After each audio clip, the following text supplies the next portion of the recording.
Lord. Praise the Lord. Carmel Media Vision.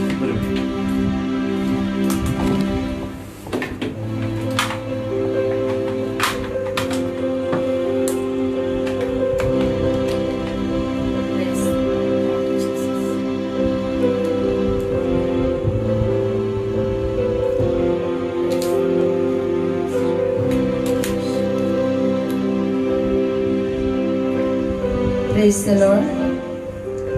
करमेल media mission की सब भाई लोगों को, बहनों को जय मसीह की। हम प्रार्थना करेंगे, परमेश्वर की महिमा करेंगे। इस दोपहर के समय में परमेश्वर की उपस्थिति में प्रभु की महिमा आराधना करने के लिए एक अवसर हमारे जीवन में मिला, इसलिए मैं परमेश्वर को धन्यवाद करती हूँ। अभी हम मिलके परमेश्वर की महिमा करने के पहले, आराधना करने के पहले दो शब्द में प्रार्थना करेंगे। हमारे स्वर्ग के पिता परमेश्वर, हम आपको धन्यवाद देते प्रभु जी सुंदर समय के लिए। आज हमारे जीवन में प्रभु ने आयु दिया, शक्ति और सामर्थ्य दिया, इसलिए धन्यवाद देते प्रभु जी। तू महान है, सर्वशक्तिमान, आराधना की योग्य परमेश्वर, इसलिए धन्यवाद देते प्रभु जी। सारी उपकारों के लिए धन्यवाद धन्यवाद धन्यवाद देते प्रभु। जितने लोग इस लाइव प्रोग्राम देखते हैं प्रभु परमेश्वर, सारी भाई बहन लोग आशीषित होने के लिए हम प्रार्थना करते हैं। थोड़ी देर परमेश्वर की आराधना महिमा करते समय परमेश्वर की उपस्थिति हमारे बीच में आने पाए। दो या तीन जहाँ कहीं भी हो, परमेश्वर की नाम की महिमा के लिए इकट्ठा हो जाते हैं, उनके बीच में परमेश्वर की उपस्थिति है। ये परमेश्वर हमारे जीवन में दिए हुए वादा है प्रभु, इसलिए धन्यवाद देती प्रभु जी। तू हमारे बीच में है, उस पवित्र आत्मा का सामर्थ हमारे बीच में है, इसलिए धन्यवाद। परमेश्वर की सामर्थ को अनुभव प्रभु सहायता कर। थोड़ी देर तेरी आराधना करने जा रहे प्रभु जी। तेरी उपस्थिति, तेरी छुटकारा का हाथ बढ़ा दे प्रभु जी।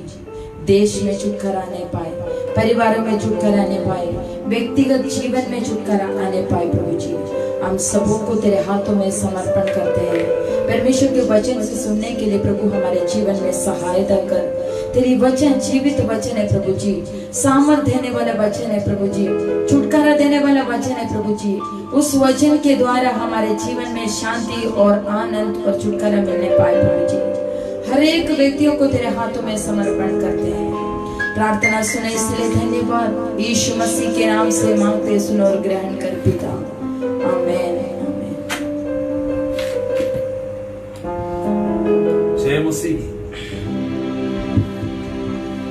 परमेश्वर ने हमारे जीवन में इस सुनहरा मौका प्रदान किया, उनके पवित्र उपस्थिति में हम आ सके, स्वर्गीय आशीषों को जीवन में हासिल करने के लिए प्रभु ने हमारे जीवन में मदद किया है, इसलिए मैं प्रभु को धन्यवाद करता हूँ। उसके उपकारों को स्मरण करते हुए हम परमेश्वर की आराधना करें। उसने हमारे जीवन में बड़े बड़े कामों को किया है, स्वर्गीय आशीषों को हमारे जीवन में प्रदान किया है, इसलिए मैं प्रभु को धन्यवाद करता हूँ। इस प्रकार लाइव के द्वारा परमेश्वर की चरणों में आने के लिए प्रभु ने हमारे जीवन में सहायता की, इसलिए मैं प्रभु को धन्यवाद करता हूँ। ये गीत को गाकर प्रभु की महिमा करेंगे, उसके बाद परमेश्वर की जीवित कलाम से भी हम सुनेंगे।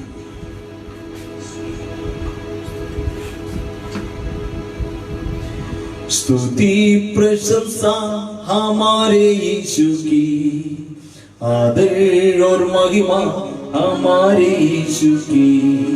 स्तुति प्रशंसा हमारे यीशु की, आदर और महिमा हमारे यीशु की। आओ मिलकर गाए हम हालेलुया, आओ मिलकर गाए हम हालेलुया। स्तुति प्रशंसा हमारे यीशु की, आदर और महिमा हमारे यीशु की। स्तुति प्रशंसा हमारे यीशु की, आदर और महिमा हमारे यीशु की। आओ मिलकर गाए हम हालेलुया, आओ मिलकर गाए हम हालेलुया। राजाओं का राजा यीशु राजा है, प्रभुओं का प्रभु यीशु प्रभु है। राजाओं का राजा यीशु राजा है, प्रभुओं का प्रभु यीशु प्रभु है। सारे जगत में वो काम करता है, आनंद और जीवन वो सबको देता है। सारे जगत में वो काम करता है, आनंद और जीवन वो सबको देता है। आओ मिलकर गाइए हम हालेलुया, आओ मिलकर गाइए हम हालेलुया। स्तुति प्रशंसा हमारे यीशु की, आदर और महिमा हमारे यीशु की। स्तुति प्रशंसा हमारे यीशु की, आदर और महिमा हमारे यीशु की। आओ मिलकर गाइए हम हालेलुया, आओ मिलकर गाइए हम हालेलुया। बीमार उसको छूकर चंगे होते हैं, पापी उसके नाम से उद्धार पाते हैं। बीमार उसको छूकर चंगे होते हैं, पापी उसके नाम से उद्धार पाते हैं। सारे जगत से वो काम करता है, आनंद और जीवन वो सबको देता है। सारे जगत में वो काम करता है, आनंद और जीवन वो सबको देता है। आओ मिलकर गाइए हम हालेलुया, आओ मिलकर गाइए हम हालेलुया। स्तुति प्रशंसा हमारे यीशु की, आदर और महिमा हमारे यीशु की। स्तुति प्रशंसा हमारे यीशु की, आदर और महिमा हमारे यीशु की। आओ मिलकर गाइए हम हालेलुया, आओ मिलकर गाइए हम हालेलुया। बादलों पर यीशु आने वाला है, विश्वासियों को ले जाने वाला है। बादलों पर यीशु आने वाला है, विश्वासियों को ले जाने वाला है। उसके साथ रहना वो कितना आनंद है, उसकी स्तुति करना कितना सौभाग्य है। उसके साथ रहना वो कितना आनंद है, उसकी स्तुति करना कितना सौभाग्य है। आओ मिलकर गाइए हम हालेलुया, आओ मिलकर गाइए हम हालेलुया। स्तुति प्रशंसा हमारे यीशु की, आदर और महिमा हमारे यीशु की। स्तुति प्रशंसा हमारे यीशु की, आदर और महिमा हमारे यीशु की। आओ मिलकर गाइए हम हालेलुया, आओ मिलकर गाइए हम हालेलुया, आओ मिलकर गाइए हम हालेलुया।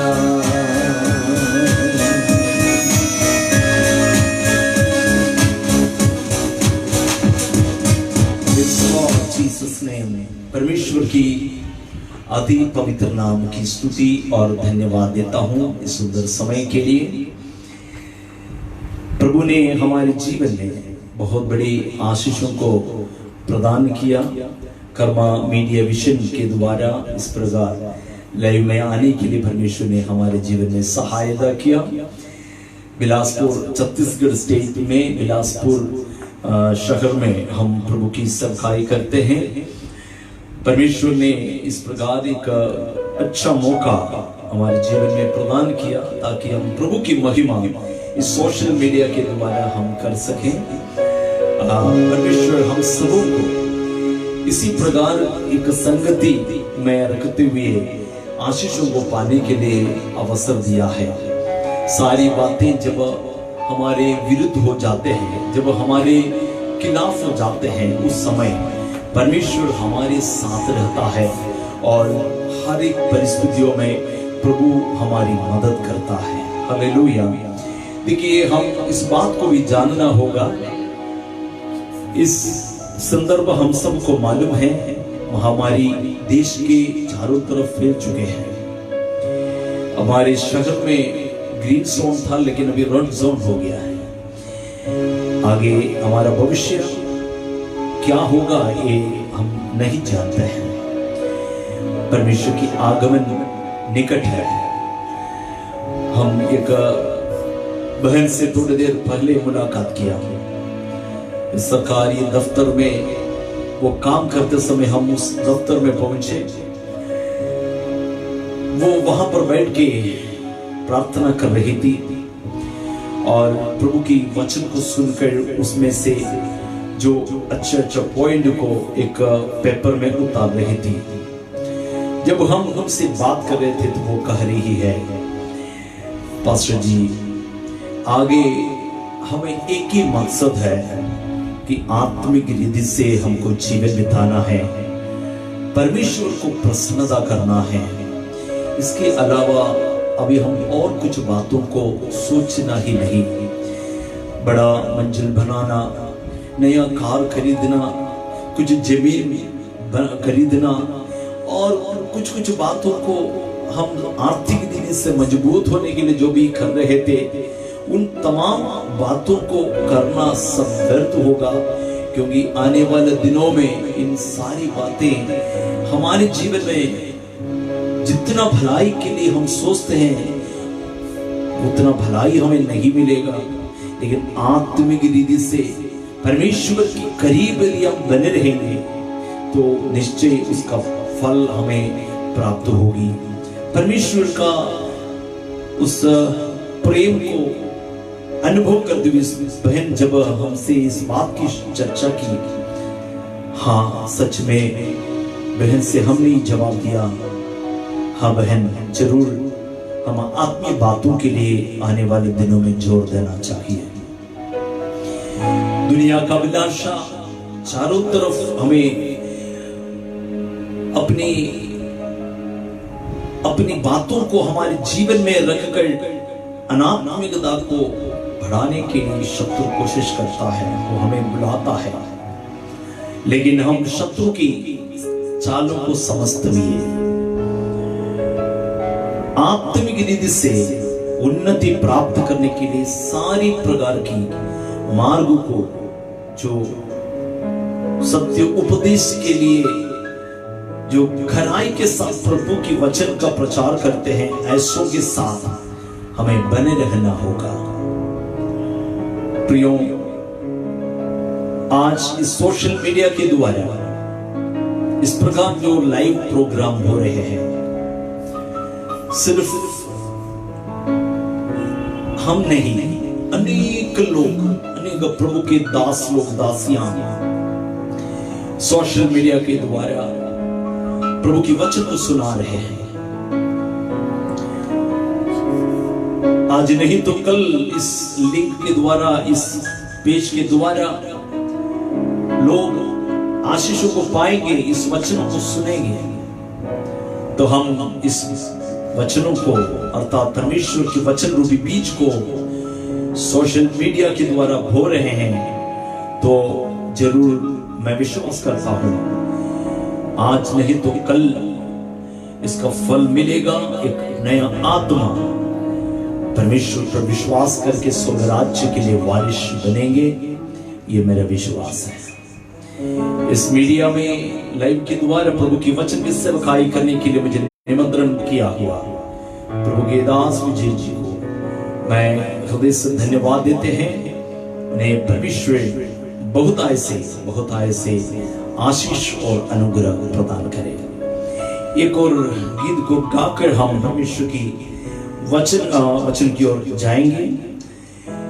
मलयालम में एक गीत है, कन्नीरु वीनालुम कुप्पी एडुत्त उस गीत को हिंदी में लिखने के लिए प्रभु ने मेरे जीवन में सहायता किया।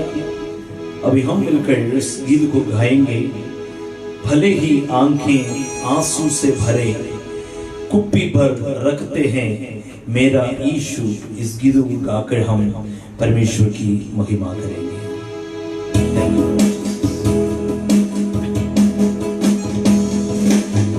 भले ही आंखें आंसू से भरे कुप्पी पर रखते हैं मेरे यीशु।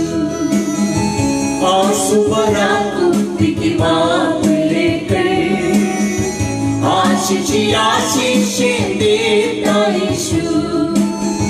भले ही आंखें आंसू से भरे कुप्पी पर रखते हैं मेरे यीशु। आंसू भरा कुप्पी की माप लेकर आशीषें देता यीशु।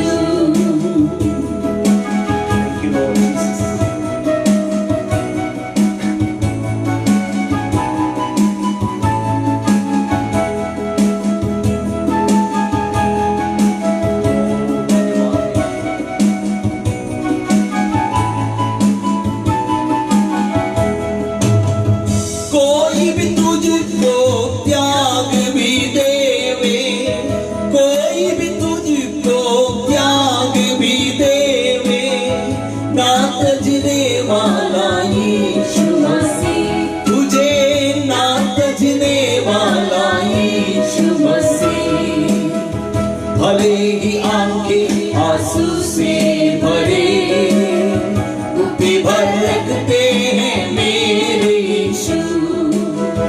आंसू भरा कुप्पी की माप लेकर आशीषें देता यीशु। भले ही आंखें आंसू से भरे कुप्पी पर रखते हैं मेरे यीशु। आंसू भरा कुप्पी की माप लेकर आशीषें देता यीशु। Thank you, Lord. Hallelujah.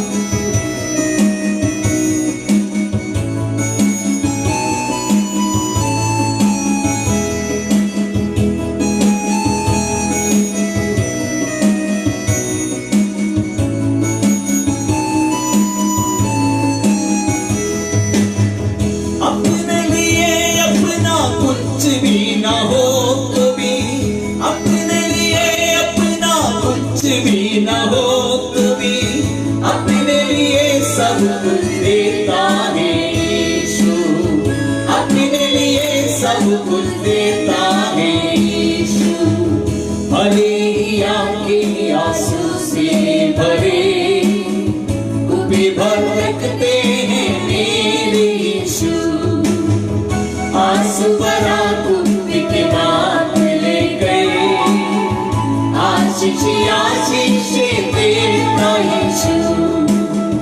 भले ही आंखें आंसू से भरे कुप्पी पर रखते हैं मेरे यीशु। आंसू भरा कुप्पी की माप लेकर आशीषें देता यीशु। Thank you, Lord. Hallelujah.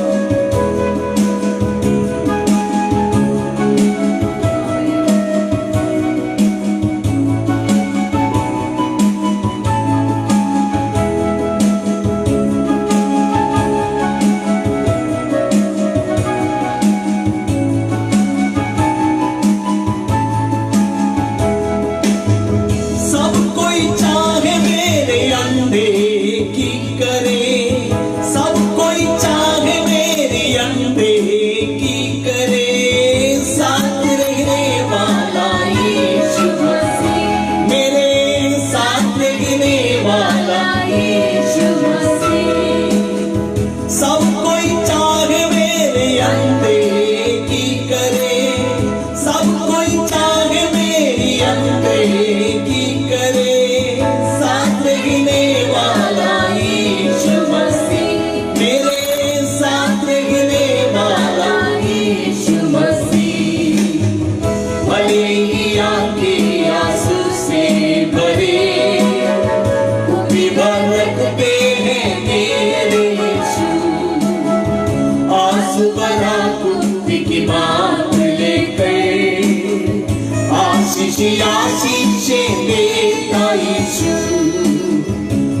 ही आंखें आंसू से भरे, कुत्ते भटकते हैं मेरे यीशु, आंसू भरा कुत्ते की बात ले गए, आशीष आशीष देता यीशु।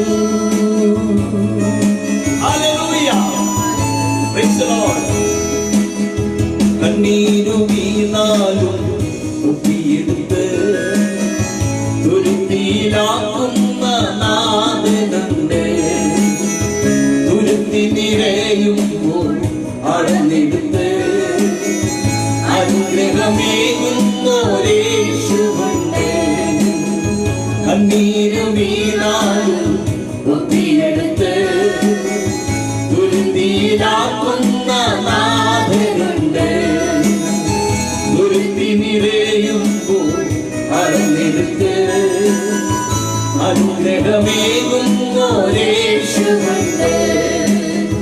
ഭലേ ही आंखें आंसू से भरे, कुत्ते भटकते हैं मेरे यीशु, आंसू भरा कुत्ते की बात ले गए, आशीष आशीष देता यीशु, आशीष आशीष देता यीशु।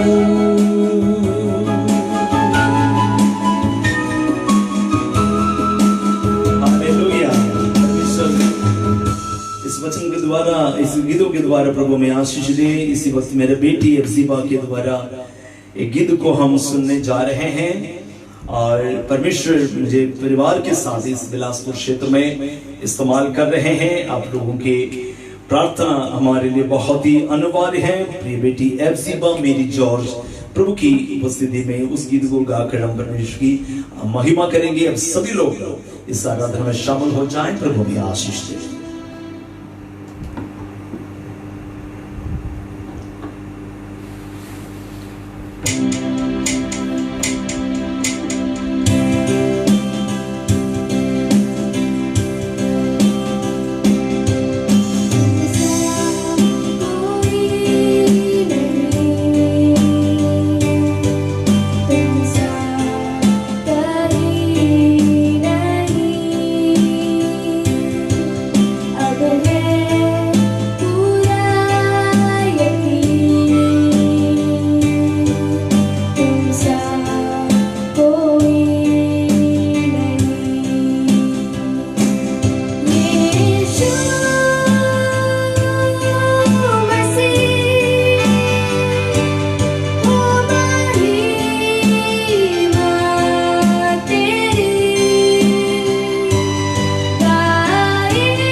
Praise Lord. परमेश्वर हमें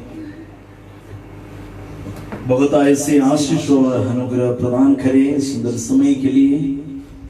हमारे जीवन में परमेश्वर ने इस सुनहरा मौका प्रदान किया, उसकी उपस्थिति में हम गीतों के द्वारा उसकी आराधना कर सके।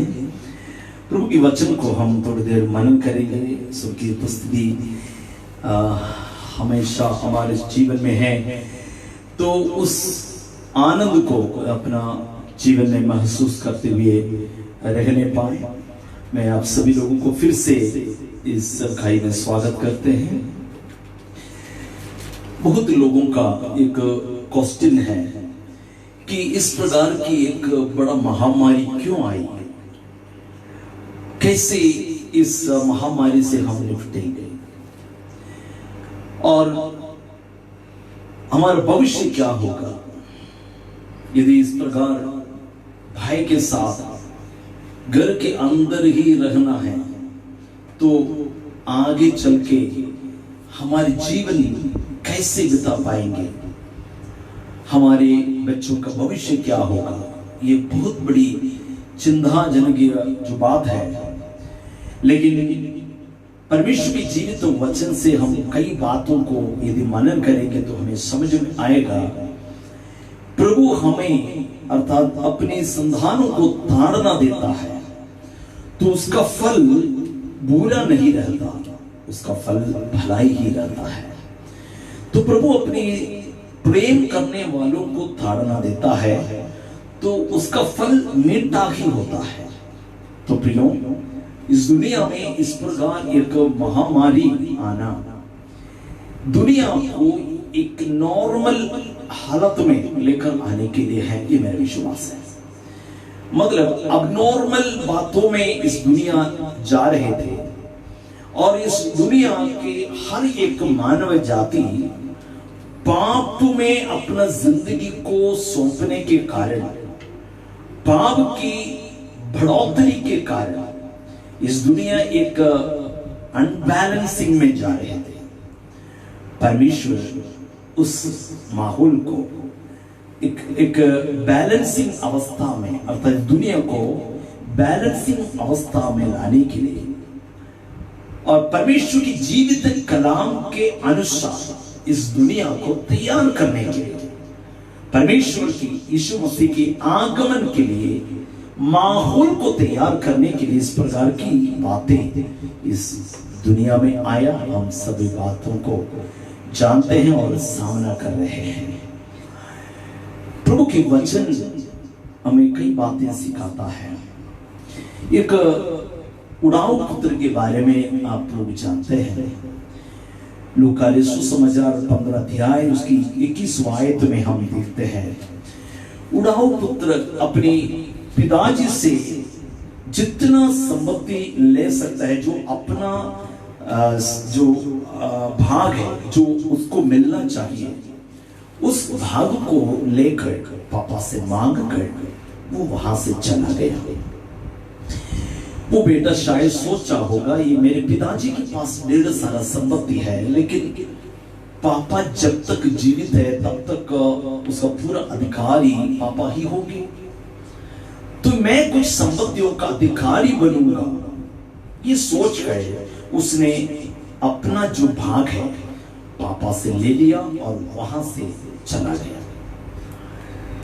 उस बेटा का मन में बहुत कुछ लक्ष्य था, शायद पापा से भी ज्यादा पैसा कमाने की लालसा उसके मन में रहे होंगे, लेकिन उसके मन में पाप और सांसारिक अभिलाषाएं और गलत दोस्तियां और उत्तम चरित्र नहीं रखने वाले लोगों के साथ जो संगति, उनका लक्ष्य को बिगाड़ दिया, उसका लक्ष्य को सत्यानाश कर दिया। देखिए, वो लड़का घर से चला गए, अपने हाथ में प्राप्त किया हुआ सारी संपत्ति संसारिक अभिलाषा के लिए वो दूर किया, सब कुछ कर दिया। उसने जितना मजा ले सकता था सारी मजाएं उसने ली, जितने ऐश कर सकते हैं अपने दोस्तों के साथ, दुनियादारी के साथ, वो सारी ऐश उसने पूरा किया और उसके हाथ में सारी पैसाएं खत्म हो गया। आखिर में हम सभी लोग जानते हैं उसको एक ऐसा तकलीफों को सामना करना पड़ा कि सुअरों को चराने की काम मिला और सुअर जो फली फली खाते हैं उसको खाकर अपना भूख मिटाना पड़ा। तो वो सोचे होंगे मेरे जीवन में इतनी समस्या क्यों आई, इतनी बड़ी कष्ट मेरे जीवन में कैसा आई। विपत्ति आना उड़ाऊ पुत्र के लिए भी फायदा हो गया, क्योंकि उसने उस विपत्ति के संदर्भ में जब वो सुअर खाने वाले फली को भी नहीं मिल पा रहा था, उसका भूख मिटाने के लिए उसके जीवन में कोई भी सिचुएशन उसके लिए नहीं मिल रहा था, तब उसने अपनी पापा का और घर के विषय में सोचा, सचमुच मैंने पाप किया, सिर्फ मेरे पिताजी से नहीं मैंने स्वर्ग से भी पाप किया बोलकर पश्चाताप की बातों में वो आई और उसने पश्चाताप करके उसने निर्णय लिया मैं मेरे पिताजी के घर की ओर वापस जाऊंगा। तो इस दृष्टांत के द्वारा हम इस बात को समझ सकते हैं, उस उड़ाऊ पुत्र के पास जितना पैसाएं थे, जितना सुविधाएं था, उस समय प्रभु की ओर या पिताजी की ओर, स्वर्ग की ओर कोई लालसा वो नहीं रखते थे। आत्मीय बातों में बिल्कुल उसको मन नहीं था, संगति रखने के लिए उसके अंदर विचार नहीं था, क्योंकि आजकल के युवा पीढ़ियों के मन में भी ये विचार रहता है कि यदि हमारे पास खूब पैसा है तो कोई चिंता करने की जरूरत नहीं है, यश करके खुशियां मनाते हुए जिंदगी जी सकता है करके वो सोचता है। लेकिन मूर्खता की बात है, हमारे पास कितना भी पैसा हो, इस संसार की अभिलाषा वो पैसाएं छीन लेगा, हमारे अंदर की शांति छीन लेगी और हमारी जिंदगी की सारी खुशियां को छीन लेगा। लेकिन जब कष्ट और क्लेश जीवन में आता है उस समय कुड़कुड़ाना नहीं, वो भलाई समझ गए हमारे परमेश्वर की ओर, हमारे पिता की ओर फिरने के लिए हमारे जीवन में अवसर मिलता है। तो ताड़ना मिलना अनिवार्य है। प्रियो, ये जब कोरोना महामारी इस दुनिया में फैल गई, उस समय सारी जनताएं, सारी मानव जाति अलर्ट हो गया है। अपने जान बचाने के लिए उसने अपना सेफ जोन में पहुंचने के लिए वो कोशिश करता है। मैं आपको बताऊं, सभी लोगों के अंदर एक डरावना पैदा हो गया, जिससे वो मुलाकात करते हैं, उनके पास जाने के लिए या उससे बात करने के लिए वो डरता है। एक ऐसा माहौल पर, ऐसे खड़गरे पर हमें परमेश्वर ने खड़ा किया ताकि हम सृजनहार को स्मरण कर सके और हमें बनाए हुए ईश्वर की, सर्वशक्तिमान खुदाबंद की, नासरी यीशु मसीह की, उद्धारकर्ता मसीह यीशु की चरणों में हम जा सके। पापों में जीवन बिताने वाले लोग पाप को छोड़कर प्रभु की ओर फिरना शुरू कर दिया। मैं और आप इस संदर्भ में क्या करना चाहिए? हम अपने आप को दीन और नम्र करके प्रभु की चरणों में प्रार्थना करें और लोगों के लिए, जनताओं के लिए, सारी मानव जातियों के लिए, सारी राष्ट्र के लिए प्रार्थना करें ताकि सभी प्रिय लोग बच जाएं और दुनिया को ये मालूम हो सके कि सर्वशक्तिमान यीशु मसीह के द्वारा ही इस दुनिया में छुटकारा होगा। हालेलुया। तो मैं आपसे इस बात को कहना चाहता हूं, पीड़ा आना, कष्ट आना, क्लेश आना, ये हमें तकलीफों में फंसाने के लिए नहीं, ये ताड़ना भलाई के लिए है। हालेलुया। हमारी अंदर से जो बुराई है उसको जड़ से निकाल कर फेंकने के लिए, एक भलाई उत्पन्न करने के लिए परमेश्वर ने इस प्रकार की एक माहौल तैयार किया है। अब्राहम बड़ी लालसा के साथ परमेश्वर के साथ बात किया है। परमेश्वर ने उनसे कहा, मैं तेरे लिए एक निज पुत्र दूंगा। कैसे मैं जानूं? एक बड़ी प्रश्न परमेश्वर के सामने रखा। परमेश्वर ने उनको आकाश के ताराओं को दिखाकर कहा कि इस प्रकार की आपके संतान ताराएं बन जाएंगे, मतलब तारे जैसे सुपरस्टार स्टार बन जाएंगे। अब्राहम की संतानों को सचमुच परमेश्वर ने एक ऐसा स्टार बनाया, सुपरस्टार बनाया कि सारी वैज्ञानिकों में से सबसे अच्छा वैज्ञानिक लोगों से निकल गया। और आज इस दुनिया को बचाकर रखने के लिए परमेश्वर की उन लोगों को, अर्थात अब्राहम के संतानों को एक बड़ी योगदान है। देखिए, अब्राहम के पास परमेश्वर की वायदा रही, लेकिन उसने परमेश्वर से एक प्रश्न पूछा, मैं आपकी आशीष को मैं कैसा जानूं? प्रभु ने उस प्रश्न को सुनकर मुझको लगता है अच्छा नहीं लगा होगा परमेश्वर को। अब्राहम की संतानों को 400 साल दासत्व में रखने के लिए प्रभु ने प्लान किया। इसलिए इस्राएल मिस्र में 400 साल बहुत बड़ी दासत्व की पीड़ा की हालत में रहना पड़ा। वो भी एक भलाई के लिए है। प्रभु ने अब्राहम को वायदा दिया, मैं तुम्हें एक देश दिखाऊंगा, एक वायदा के देश दिखाऊंगा। वो देश का पहुंचने के लिए, वो देश को हासिल करने का लायक बनाने के लिए एक ट्रेनिंग पीरियड में परमेश्वर ने इस्राएलियों को एक ऐसा दासत्व की अवस्था में रखा है। मैं आपको बताना चाहता हूं, परमेश्वर मुझे और आपको जो भी ताड़ना देता है वो परमेश्वर में मैन्युफैक्चरिंग कर रहा है, एक निर्माण कर रहा है, एक तैयारी कर रहा है, ताकि हम उसके लिए लाभदायक एक उपयोग हथियार बन सके और उपयोग एक वस्तु बन सके। एक वचन हम पढ़ेंगे उत्पत्ति की किताब, उस 32वां आयत का 22वां पद में इस प्रकार लिखा है, याकूब, मतलब याकूब जो अब्राहम के संतान था, इसहाक उसके संतान याकूब को ढेर सारी परेशानियां आई। इसके बारे में थोड़ी देर में बताना चाहूंगा।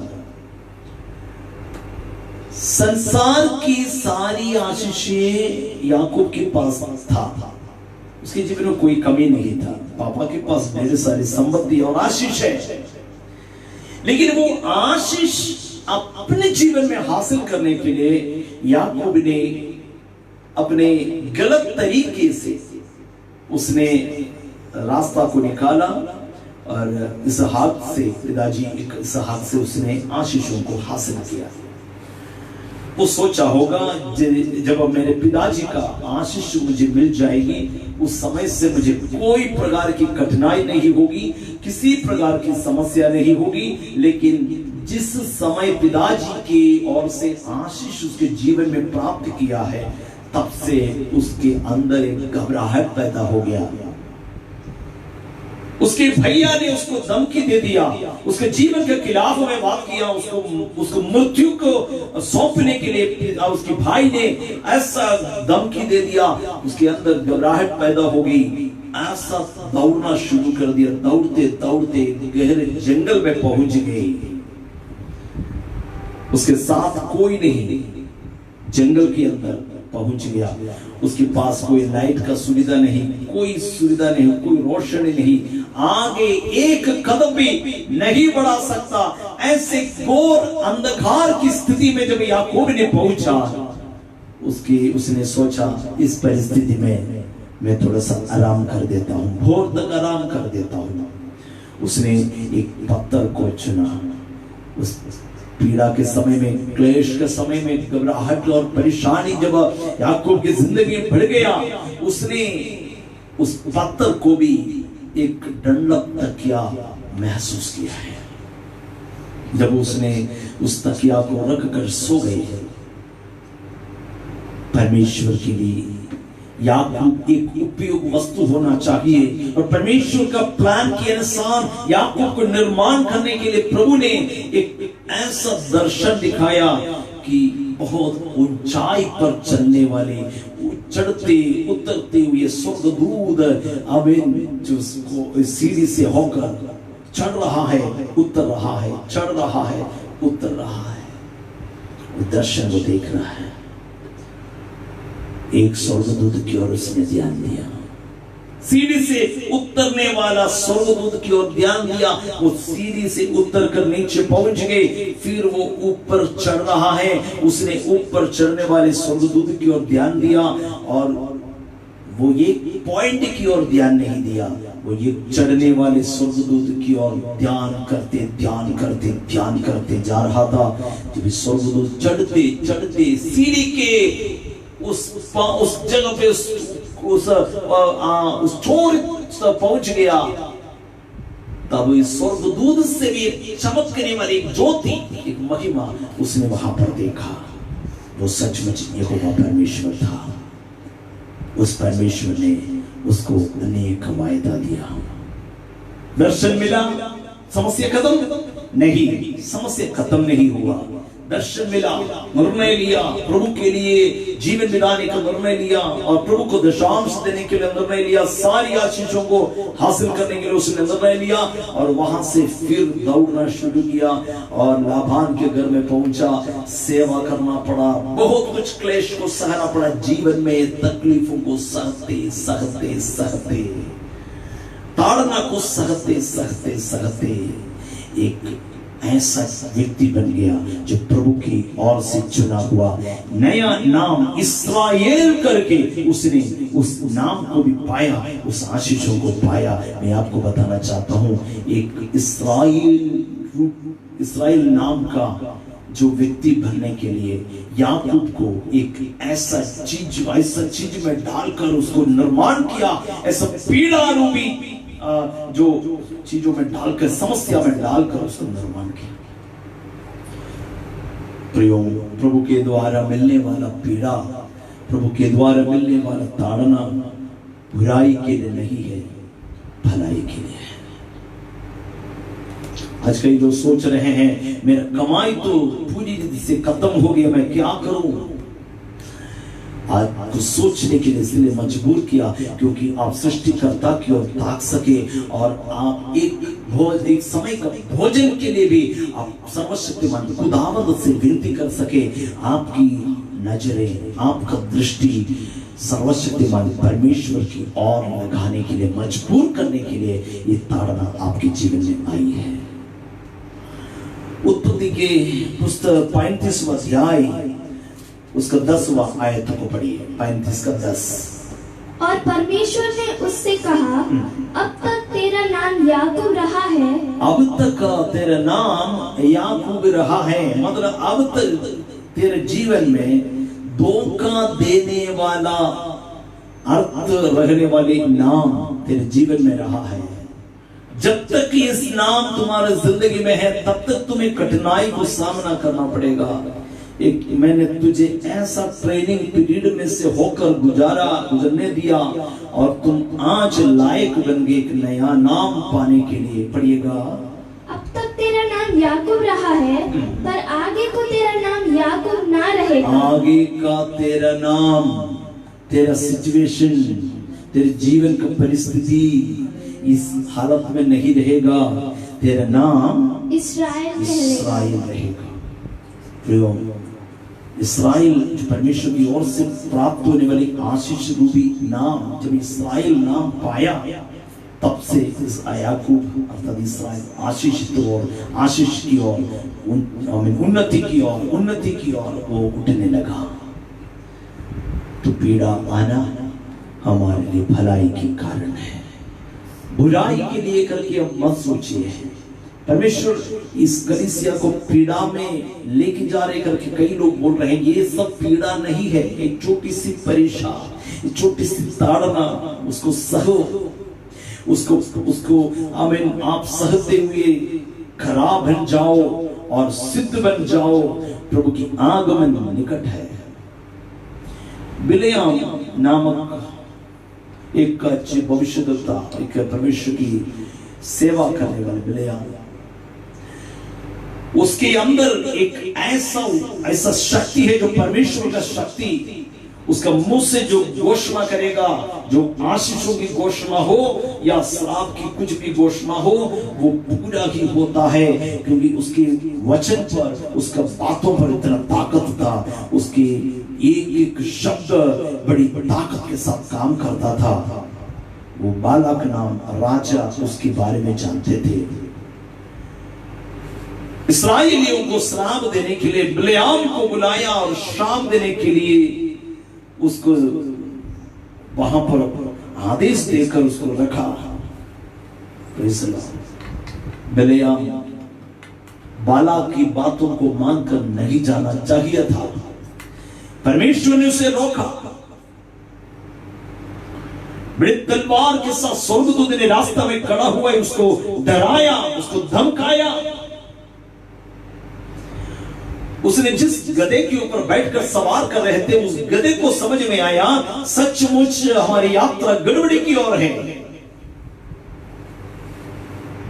उस गधा ने बिलेयाम को समझाया अपनी भाषा में, सचमुच बिलेयाम को समझ में भी आया सच में आगे स्वर्गदूत है हमारे खिलाफ में, हमारे आगे की यात्रा गड़बड़ी की ओर है। कई बार परमेश्वर उसको सही रास्ता दिखलाने के बावजूद भी बिलेयाम नहीं समझा। बालाक के कान में इस्राएल के ऊपर श्राप आने का रास्ता, जरिया बता कर दिया। आपके समय तक उसने ये जिद में रहा कि परमेश्वर जब तक श्राप नहीं देगा तब तक मैं भी श्राप नहीं दूंगा, लेकिन श्राप पाने का रास्ता बतलाकर दे दिया और बिलेयाम चला गया, श्रापित होकर वो मारा गया। Hallelujah, hallelujah. मैं आपको बताना चाहता हूं, आपके जीवन में कई प्रकार की समस्या आते हैं। शायद परमेश्वर आपको गड़बड़ी की रास्ता से मोड़ने के लिए कोशिश कर रहा होगा।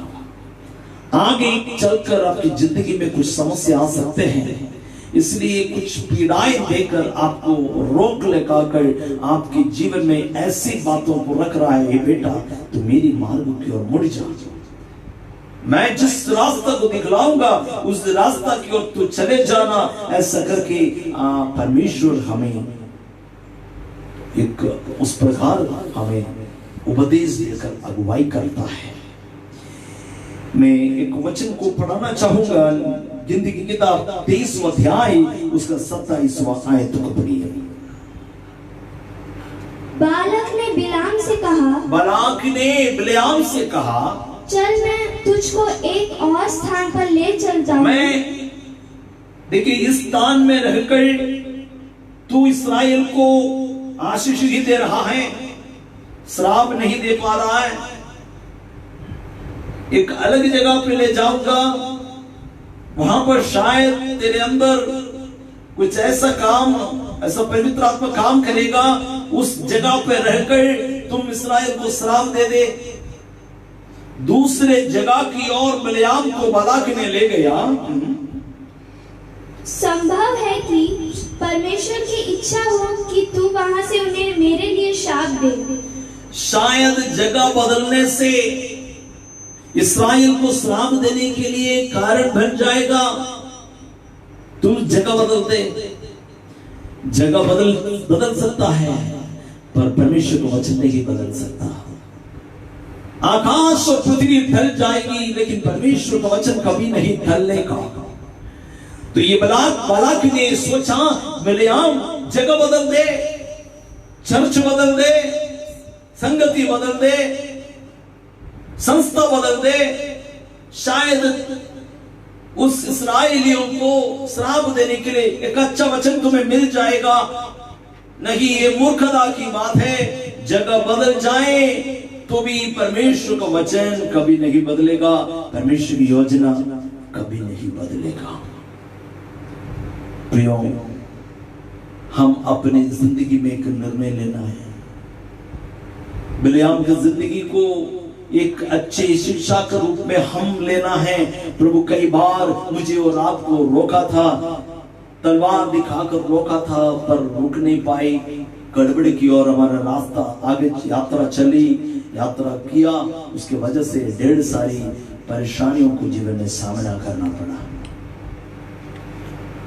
जब मूसा के पास परमेश्वर की वचन आई, इस्राएल जाति के लिए, इस्राएल जाति के छुटकारा का कारण बनने के लिए तू यहां से निकल और तू मिस्र में चला जा, वहां पर फिरौन के सामने खड़े हो जाओ, तुम तेरे द्वारा बड़े चमत्कार हो जाएगी और इस्राएल का छुटकारा हो जाएगा। मूसा को परमेश्वर अभिषेक करके झाड़ियों के बीच में आग रूबी दर्शन दिखाकर बात किया, हे मूसा तू उसके लिए लायक है, यहां से तुम उस अधिकार को लेकर चला जा।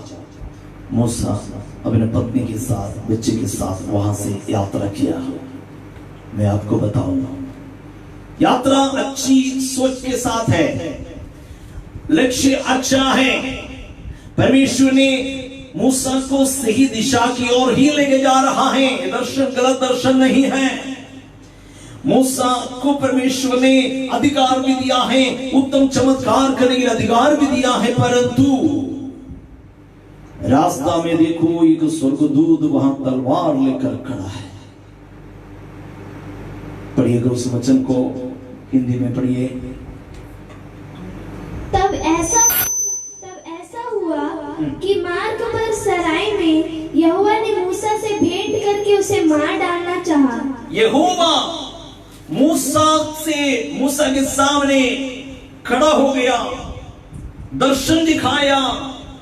झाड़ियों के बीच में जब प्रकट होकर परमेश्वर जब मूसा से बातें कर रहा था तो अधिकार की बातें किया और मूसा को एक नया अभिषेक दिया, नया अधिकार दिया। परंतु मूसा की यात्रा सही दिशा की ओर है, परंतु परमेश्वर उसका सामने खड़ा हो गया और मार डालना चाहा। तो हम पूछ सकते हैं, प्रभु तू मुझे मार्ग में मार डालना चाह रहे, तो मुझे क्यों दर्शन दी, मुझे क्यों चुना, इस्राएल की छुटकारा के लिए मुझे क्यों चुना? ये ढेर सारी क्वेश्चन हमारे जीवन में आ जाएगा। लेकिन ये मूसा तुम बात को समझ, तेरा परिवार, पत्नी, बच्चा, तेरा परिवार इस सेवकाई के लिए लायक होना चाहिए। उस वचन को आगे पढ़िएगा। तब सिप्पोरा ने एक तेज चकमक पत्थर लेकर, देखिए यित्रो नामक याजक की बेटी है सिप्पोरा, अर्थात मूसा की पत्नी। बचपन से याजक की बेटी होने के कारण बचपन से प्रभु के वचन को पाया, उसने संडे स्कूल पढ़े होंगे, अच्छी शिक्षा पाए होंगे, व्यवस्था की सारी बातें वो जानती है। मूसा तुझे क्या हो गया? मूसा को भी बोल सकते मैं 40 साल इस यित्रो नामक याजक के साथ रहा, ये सोके, लेकिन तेरे अंदर वो मिस्रैम के वो जो बेंगला में 40 साल जो बिताया ना, उसका भी थोड़ा सा जो सोच घमंड तेरे अंदर है।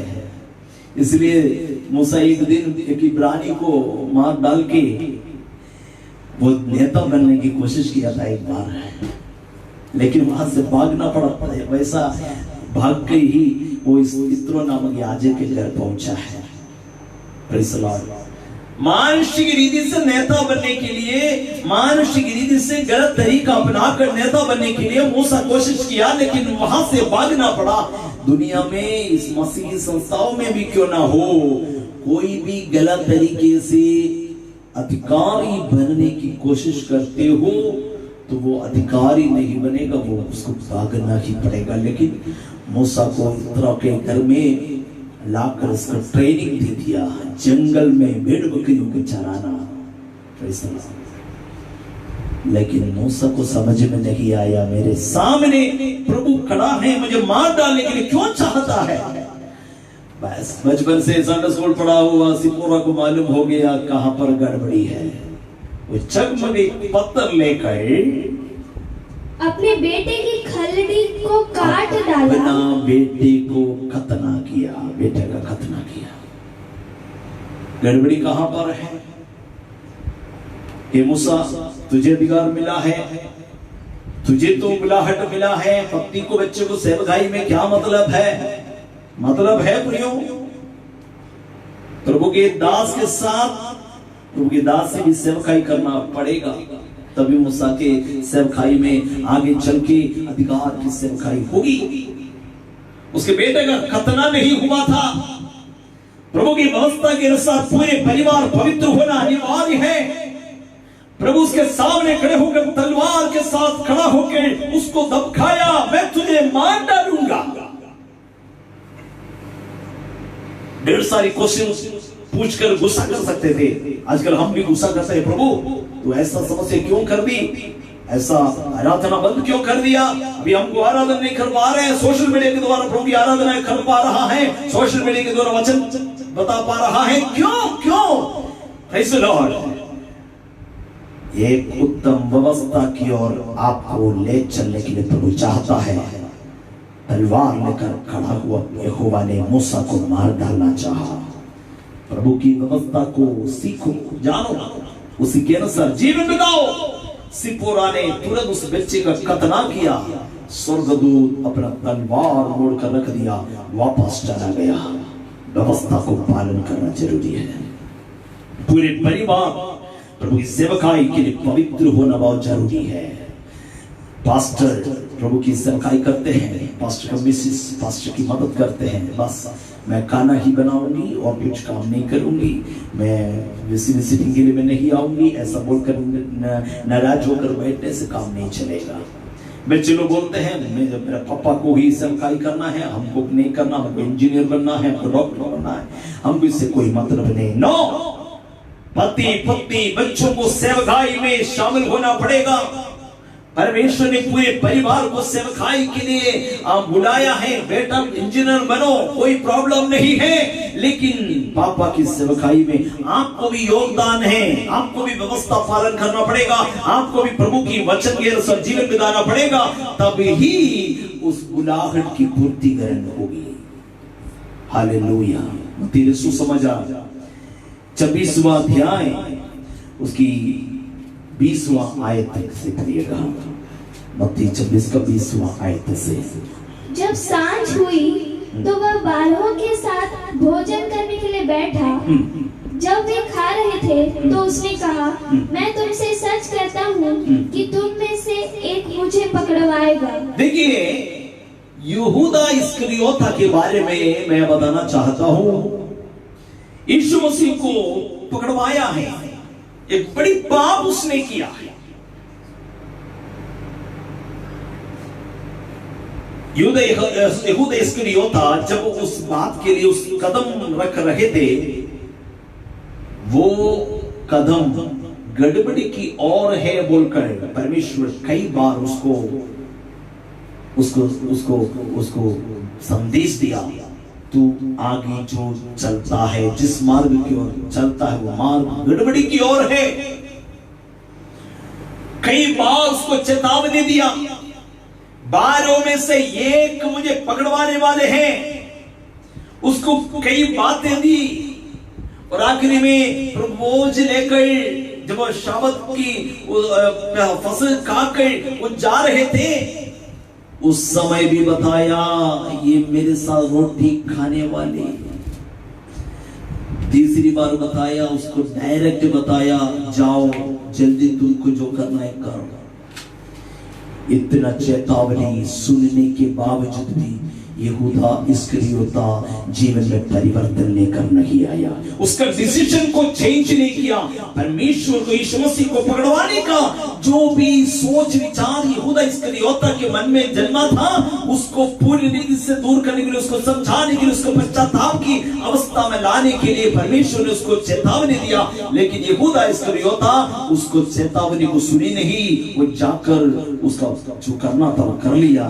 आखिर में क्या फायदा हो गई, उसको जो 30 सिक्का मिला था वो भी फेंका गई और उसका जिंदगी भी फेंका गई और आत्महत्या करना पड़ा। उसकी जिंदगी हमेशा के लिए नरक के लायक बन गया। प्रभु कई बार वो ताड़ना देते हैं और आपको सुझाव देते हैं और परमेश्वर आपको चेतावनी देते हैं, तब हमको रुक कर सोचना होगा, मेरे परमेश्वर कुछ ना कुछ भलाई के लिए मेरे जीवन में ऐसा कर रहा है। मैं परमेश्वर की लायक बनने के लिए, परमेश्वर के राज्य की लायक बनने के लिए मैं अपने आप को सौंपूंगा बोलकर आप प्रभु के लिए तैयार होना पड़ेगा। 27वां अध्याय उसका मत्ती सुसमाचार 27 का 3 आयत से 8वां आयत तक पढ़िए। जब वे उसके पकड़ने वाले यहूदा ने देखा कि वह दोषी ठहराया गया है, हाँ, तो वह पछताया। देखो आखिरी में यहूदा इस्करियोता को पश्चाताप आया। देखो मैं जो भी किया, मैं सोचा सिर्फ 30 सिक्का की बात है, लेकिन यीशु मसीह सचमुच दोषी ठहराया गया, उसको क्रूस पर चढ़ाने के लिए आदेश निकल गया है। यहूदा इस्करियोता इतना नहीं सोचा था कि यीशु मसीह इतना बड़ी सामर्थ्य है कि वो पिलातुस के सामने से भी आराम से बच के निकलेंगे, ऐसा करके सोचे। बातों में कभी यीशु मसीह को कोई फंसा नहीं सकते, इसलिए पिलातुस या हेरोदा या कैफा या सनहेद्रीन कोई भी क्यों ना हो, यीशु मसीह से क्वेश्चन पूछेंगे तो यीशु मसीह उसका जवाब देगा, आराम से बचकर बाहर आएगा करके यहूदा इस्करियोता ने सोचा था। इसलिए परमेश्वर यीशु मसीह को पकड़वाने के लिए उसने सोचा, यीशु मसीह को मैं पकड़वाऊंगा, 30 सिक्का मुझे मिल जाएगी और यीशु मसीह उन लोगों का हाथ से बच के वापस आ जाएगी और हम फिर से सेवकाई करते रहेंगे। ऐसे यहूदा इस्करियोता ने सोचा, लेकिन सब कुछ गड़बड़ी की ओर चला गया। यहूदा इस्करियोता का सोच निष्फल, यीशु मसीह को दोषी ठहराया गया, यीशु मसीह को क्रूस पर चढ़ाने के लिए आदेश निकाल दिया गया।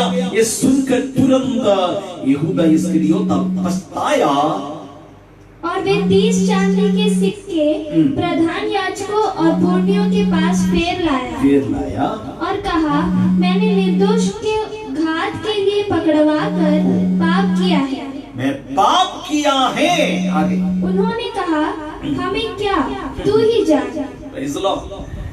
पाप किया हुआ एक व्यक्ति पश्चाताप करके एक याजक के सामने पहुंचेगा तो पाप का प्रायश्चित के लिए याजक कुछ सुझाव देता है। हाँ, ये काम करो, तो पाप किया है, जाकर एक मेढ़ा खरीद कर लाओ, नहीं तो एक मेमना खरीद कर लाओ, उसके लिए बलिदान चढ़ा दो, तुम्हारा पाप मिट जाएगा, ऐसा बोलना चाहिए। लेकिन उस याजकों को समझ में आया, अभी कोई दूसरा बलिदान से काम नहीं चलेगा, छुटकारा के लिए यीशु ही बलिदान होना पड़ेगा। हमें यहूदा इस्करियोता को कह दिया, तू ही जान, हम हाथ धो ले रहे हैं, तुम अपना बचाव को अपना कर। मैं आपको बताना चाहता हूँ प्रियो, पश्चाताप के लिए मौका मिल गया तो पश्चाताप करके यीशु की चरणों में वापस आना है। जैसे पतरस ने यीशु मसीह को इनकार किया, 3 बार इनकार किया, उसने यीशु मसीह के पास पछताते हुए वापस आया, पाप क्षमा हो गया। यहूदा इस्करियोता को भी उसको पाप क्षमा मिल सकता था, लेकिन वो पछताया, लेकिन जिंदगी को उन्होंने खत्म कर दिया है। मैं आपको बताना चाहता हूँ, पीड़ा आएगी, समस्या आएगी, क्लेश आएगी, ताड़ना आएगी, आपको पश्चाताप करके प्रभु की ओर धीर और नम्रता के साथ अपने जीवन को सौंपना अनिवार्य है। ताड़ना को कभी भी आप परमेश्वर देने वाले बुराई है, परमेश्वर मेरे साथ बुराई करता है करके आप कभी मत सोचिएगा। प्रभु आपके खिलाफ में नहीं है, प्रभु आपकी ओर है। प्रभु आपके लिए उत्तम अनुग्रह को प्रदान करेगा, प्रभु आपके जीवन में आशीषों को प्रदान करेगा। सुनो, वो हमारे जीवन में उत्तम सामर्थ्य को प्रदान करेगा। 1 मिनट में आपसे प्रार्थना के लिए मैं अगुवाई करता हूं, आप प्रार्थना कीजिए, प्रभु से कहिए, प्रभु जो कुछ ताड़ना मेरे जीवन में मिलती है, मैं विश्वास करता हूं वो ताड़ना मेरी भलाई के लिए, मेरी छुटकारे के लिए, मेरी आशीष के लिए, मेरे जीवन को सुधार रूप से हमें प्रभु के वश में करने के लिए है। मैं विश्वास करता हूँ और मैं पछता रहा हूँ प्रभु की ओर, मैं फिर रहा हूँ दिन और नम्रता के साथ अपने आप को सौंपता हूँ करके आप आमीन प्रभु के सामने समर्पण कर दीजिएगा। करता हूँ मैं तेरी चिंता, तू क्यों चिंता करता है, करता हूँ मैं तेरी चिंता, तू क्यों चिंता करता है। आंसुओं की घाटियों में हाथ न छोड़ूंगा तेरा। आंसुओं की घाटियों में हाथ न छोड़ूंगा तेरा। सभी तुझको भूलेंगे तो भी क्या मैं तुझको भूलूंगा कभी। सभी तुझको भूलेंगे तो भी क्या मैं तुझको भूलूंगा कभी। अपने हाथों में तुझे उठाकर चलाऊंगा हर दिन इसी जगह में। अपने हाथों में तुझे उठाकर चलाऊंगा हर दिन इसी जगह में। करता हूँ मैं तेरी चिंता, तू क्यों चिंता करता है। करता हूँ मैं तेरी चिंता, तू क्यों चिंता करता है। आंसुओं की घाटियों में हाथ न छोड़ूंगा तेरा। आंसुओं की घाटियों में हाथ न छोड़ूंगा तेरा। अब्राहम का मैं परमेश्वर हूँ, अद्भुत कार्य क्यों न करूँगा। अब्राहम का मैं परमेश्वर हूँ, अद्भुत कार्य क्यों न करूँगा। लाल सागर में रास्ता दिया, आज भी मैं करने की योग्य हूँ। लाल सागर में रास्ता दिया, आज भी मैं करने की योग्य हूँ। करता हूँ मैं तेरी चिंता, तू क्यों चिंता करता है। करता हूँ मैं तेरी चिंता, तू क्यों चिंता करता है। आंसुओं की घाटियों में हाथ न छोड़ूंगा तेरा। आंसुओं की घाटियों में हाथ न छोड़ूंगा तेरा। मेरी महिमा तू देखेगा, तुझको मेरे हाथों में दे दे। मेरी महिमा तू देखेगा, तुझको मेरे हाथों में दे दे। मेरी शक्ति में तुझको देता हूँ, चलाऊंगा हर दिन तेरी कृपा में। अपनी शक्ति में तुझको देता हूँ, चलाऊंगा हर दिन तेरी कृपा में। करता हूँ मैं तेरी चिंता, तू क्यों चिंता करता है।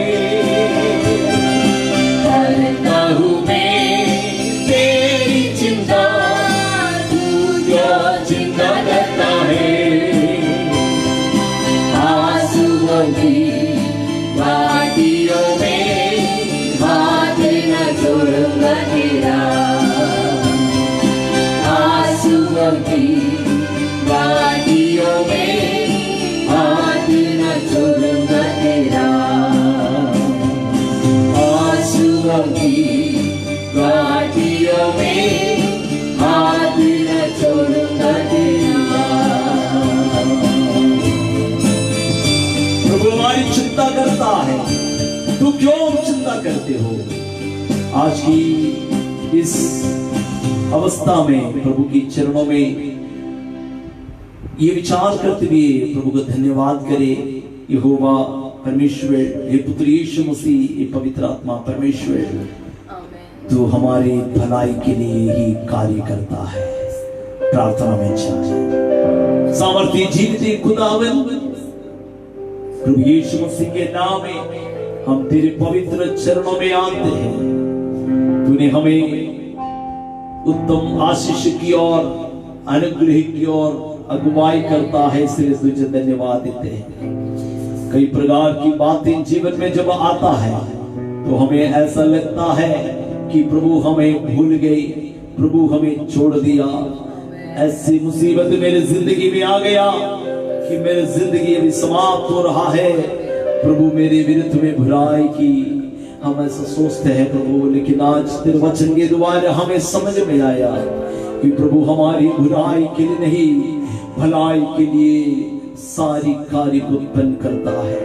प्रभु जी, अपने प्रेम करने वालों के लिए सारी बातें मिलकर भलाई ही उत्पन्न होता है। आज हम विश्वास करते हैं जो भी माहौल, जो भी अवस्था अभी हम सामना कर रहे हैं, सब कुछ हमारी भलाई के लिए है। प्रभु इस भलाई की ओर हमें अगुवाई कीजिए, उत्तम आशीष की ओर हमें ले चलिए। इस लाइव में शामिल हुए इस वचन को सुनने वाले हर एक प्रियों को उत्तम आशीषों से, अनुग्रहों से भरपूर कर। पिता पुत्र पवित्र आत्मा के नाम में हर एक प्रिय लोग आशीषित हो जाए। कर्मा मीडिया विजन को भी आशीष दीजिए, उसमें सेवकाई करने वाले प्रभु के दासों को आशीष दीजिए। के लिए प्रार्थना कर, सूर्य अनुग्रह से भर दीजिए परमेश्वर। हर एक प्रियों को पिता पुत्र पवित्र आत्मा के नाम में हम आशीष देते हैं। तूने हमारी प्रार्थना सुने, इसलिए धन्यवाद। यीशु मसीह के मीठे नाम से मांगते हैं। पिता का प्रेम, यीशु मसीह का अनुग्रह, पवित्र आत्मा की सहभागिता हम सब के साथ और जितना पवित्र लोग संसार में हैं सबों के साथ यीशु मसीह के दूसरे आगमन तक होते रहे। जय देव परमेश्वर, धन्यवाद करेंगे। Hallelujah, hallelujah, hallelujah. अभी तक हमें हमारे साथ जुड़ा हुआ हर एक प्रियों को हृदय से धन्यवाद देते हैं, और कर्मेल मीडिया विजन को भी हम हृदय से धन्यवाद देते हैं। हमें इस बातों के लिए योग्य समझा, और हम आभारी हैं। परमेश्वर आप सबों को बहुत आय से आशीष और अनुग्रह प्रदान करें। मेरे मिसेस जस्सी जॉर्ज, मेरी बेटी एफजीबा जॉर्ज, मेरे बेटा जो पियानो बजा रहे थे एफजियन जॉर्ज, आमीन। परमेश्वर हमें इस सेवकाई में आगे भी अगुवाई करने के लिए और आशीषित रूप से अगुवाई करने के लिए आप प्रार्थना करते रहें। हमारे इस प्रोग्राम में हमें निमंत्रण दिया हुआ आप सबको हृदय से धन्यवाद। जय मसीह की।